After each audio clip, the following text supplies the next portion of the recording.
एक 13 साल की लड़की ने तकरीबन 80 लोगों के साथ बनाए शारीरिक संबंध और फिर होता है कुछ ऐसा कि अगर आप सुनोगे तो आपकी रूह कांप जाएगी। दोस्तों, आखिर ऐसा क्या हुआ जो एक बच्ची के साथ इस तरह का कृत्य हुआ, या फिर उस बच्ची ने 80 लोगों के साथ संबंध आखिर क्यों बनाए? इस घटना की पूरी सच्चाई जानने के लिए आप हमारे वीडियो को अंत तक जरूर देखिएगा। नमस्कार, मैं हूं सुदेश कुमार और तिरछी बात चैनल में आपका स्वागत है। दोस्तों, यह घटना है आंध्र प्रदेश के गुंटूर की। आंध्र प्रदेश के गुंटूर के थाने में एक शख्स सुबह सुबह दौड़ा आता है पुलिस के पास और आकर कहता है कि साहब मेरी बेटी को बचा लो, न जाने कहाँ खो गई है। पुलिस वाले उसको बिठाते हैं, पानी का गिलास देते हैं उसके हाथ में और कहते हैं पानी पियो, और फिर उसके बाद पुलिस वाले कहते हैं कि अब बात को विस्तार से अच्छी तरह से बताओ।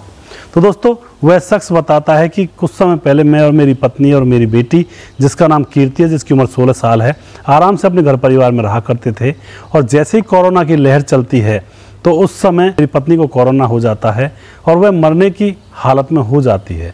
जब वह हॉस्पिटल में बेड पर थी तो वह अपनी एक सहेली को बुलाती है जिसका नाम मूसा होता है और उससे कहती है कि मेरी बेटी अब अकेली रह जाएगी, बिना माँ के रह जाएगी। हालांकि उसका जो पिता है बहुत ज़्यादा प्यार करेगा, लेकिन उसको माँ की कमी खलेगी। तो तुम ऐसा करना, मेरी बेटी को तुम अपने पास ले जाना और एक माँ के जैसा प्यार देना जब तक ये बड़ी ना हो जाए। दोस्तों, जो वह उसकी सहेली होती है ऊषा, वह उससे हामी भर लेती है और कहती है कि कोई दिक्कत नहीं है। और फिर जो उस लड़की की माँ होती है जो मर रही होती है, वह यह भी कहती है अपनी सहेली से कि खर्चा पानी मेरा पति तुम्हें वहाँ पर दे आया करेगा और मैं अपने पति से कह दूंगी कि बेटी को वहीं पर रखने दो।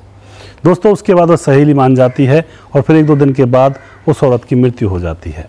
अब क्या होता है, उसकी सहेली ऊषा कीर्ति को अपने साथ ले जाती है, अपने घर पर रखती है और वहाँ पर कीर्ति का जो पिता होता है उस कीर्ति के लिए पैसे वगैरह, सामान वगैरह, उसकी ज़रूरत की जो भी चीज़ें होती हैं वो वहाँ पर देकर आ जाया करता है हफ्ते 2 हफ्ते के बीच में। दोस्तों, इसी तरह से मामला चल रहा होता है और अब क्या होता है, 2 साल गुजर जाते हैं।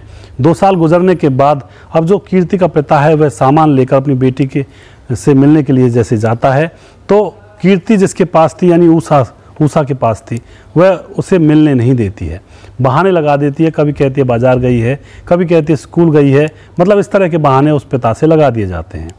देखते ही देखते वह पिता बार बार आता है और 10-12 दिन लगातार उनके पास जाता है, लेकिन उसकी बेटी से उनको मिलने नहीं दिया जाता है। वह परेशान हो जाता है और उसको लगता है कि उसकी बेटी के साथ जरूर कुछ ना कुछ गलत हो गया है। तभी वह पुलिस थाने में जाता है। दोस्तों, पुलिस यह मामला सुन करके सीधा ऊषा को उठा लेती है, सख्ती से उससे पूछताछ की जाती है तो ऊषा 1 मिनट में सारी घटना बता देती है। ऊषा कहती है कि वो जो कीर्ति है, इसकी बेटी, वो मेरे पास नहीं है, मैंने उसको बेच दिया किसी दलाल के हाथों। दोस्तों, पुलिस उस दलाल का पता पूछती है, दलाल को पकड़ लिया जाता है। उसके बाद और दलालों को पूछा जाता है। ऐसे ही लगातार तकरीबन 70 से 75 दलालों को पकड़ लिया जाता है। उसके बाद उस लड़की का पता चल जाता है, एक कोठे में वह लड़की रहा करती है। दोस्तों, उस लड़की को लाया जाता है, वह जोर जोर से रोने लगती है और बताती है कि मेरे साथ न जाने कितने लोगों ने ऐसा काम किया। जिस दलाल को मेरी आंटी ने मुझे बेचा था उसने मेरे साथ गंदा काम किया और फिर उसके बाद न जाने कितने लोगों ने मेरे साथ गंदा काम किया। तो दोस्तों, उस बेटी को उसके पिता के हवाले सौंप दिया जाता है और बेटी अपने पिता को देखकर जोर जोर से रोने लगती है और अपने पिता के गले लग जाती है।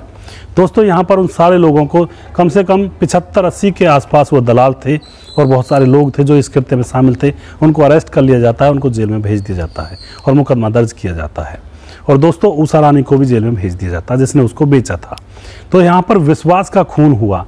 ऊषा रानी की जो सहेली थी उसने अपनी बेटी को उसके हवाले किया जिससे कि उसको माँ का प्यार मिल सके, लेकिन उस सहेली ने ही विश्वासघात कर दिया, बेटी को ही बीच बाजार में बेच दिया। तो आप यहाँ पे क्या कहना चाहोगे? क्या आज के ज़माने में जो यारी दोस्ती रिश्ते नाते क्या बिल्कुल ही नहीं रहे हैं? क्या इनका जो अस्तित्व है बिल्कुल ही समाप्त हो चुका है? आप जो भी कुछ कहना चाहते हैं अपनी राय कमेंट बॉक्स में लिख सकते हैं। यहाँ पर ऊषा रानी को क्या सज़ा मिलनी चाहिए और समाज की इस परंपरा को, जो एक तरह से एक दूसरे को देखकर जलते हैं या फिर किसी का विश्वास तोड़ते हैं, विश्वासघात करते हैं, इस परंपरा को, जो कि एक तरह से परंपरा ही है, इसके बारे में आप क्या कहना चाहोगे? अपनी राय कमेंट बॉक्स में लिख सकते हैं। दोस्तों, अगर आपको हमारे वीडियोज़ अच्छे लगते हैं तो इनको शेयर ज़रूर कर दिया करें। हम आपके बहुत बहुत आभारी रहेंगे और अगला प्रोग्राम मैं बहुत जल्दी फिर से लेकर आऊँगा किसी सच्ची घटना के ऊपर। तब तक आप खुश रहें, सावधान रहें, रिश्तों की अहमियत को समझें और किसी के ऊपर जल्दी से विश्वास ना करें। जय हिंद, जय भारत।